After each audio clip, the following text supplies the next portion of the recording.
Hi hello friends, அடுத்து என்ன வீடியோன்னு பார்க்குறீங்களா? மாட்டோட சாணம் நம்ம போய் எடுத்துகிட்டு வந்தாச்சு. இதை குட்டி குட்டி பீஸாக இது மாதிரி பீஸாக நல்லா இப்படி செஞ்சு வச்சுக்கிறணும்.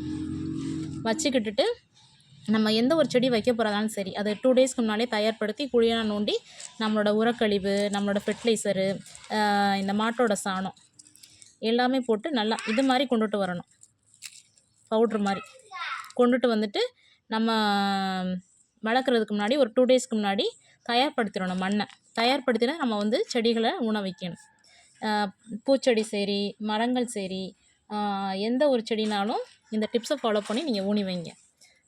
குறிப்பாக மாட்டு சாணம் ரொம்ப அவசியம். மாட்டு சாணம் இல்லாதவங்க காய்கறி கழிவுகளை போட்டு ஒரு 2 டேஸ்க்கு முன்னாடி தயார்படுத்திட்டு வச்சுட்டு அப்புறமா ஊனி வைங்க. கடையிலேருந்து வாங்கி வந்த உடனே செடிகளை ஊனாதீங்க. ஒரு 2 டேஸ் நிழல் பகுதியான பகுதியில் வச்சுட்டு நல்லா தண்ணி தெளித்து விடுங்க. அதுக்கப்புறம் நல்லா ஆழமாக ஒரு குழி நோண்டிட்டு,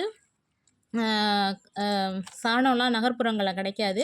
அப்படி உள்ளவங்கள காய்கறி கழிவுகளை கொட்டி ஒரு 2 டேஸ்க்கு முன்னாடியே வச்சு ரெடி பண்ணி வைங்க. அதுக்கப்புறம் செடிகளை ஊனுங்க. செடி சத்தாக சூப்பராக வளரும். அவ்வளோதான் ஃப்ரெண்ட்ஸ், இன்றைக்கி நம்மளோட வீடியோ பிடிச்சவங்க லைக் பண்ணுங்கள், ஷேர் பண்ணுங்கள். மறக்காமல் சப்ஸ்கிரைப் பண்ணிவிட்டு பக்கத்தில் இருக்க பெல் பட்டனை கிளிக் பண்ணுங்கள். அப்போ தான் நான் இதுக்கப்புறம் போடக்கூடிய வீடியோஸு, டிப்ஸு, ஷார்ட்ஸ் எல்லாமே உங்களுக்கு நோட்டிஃபிகேஷனில் வரும். Thank you friends.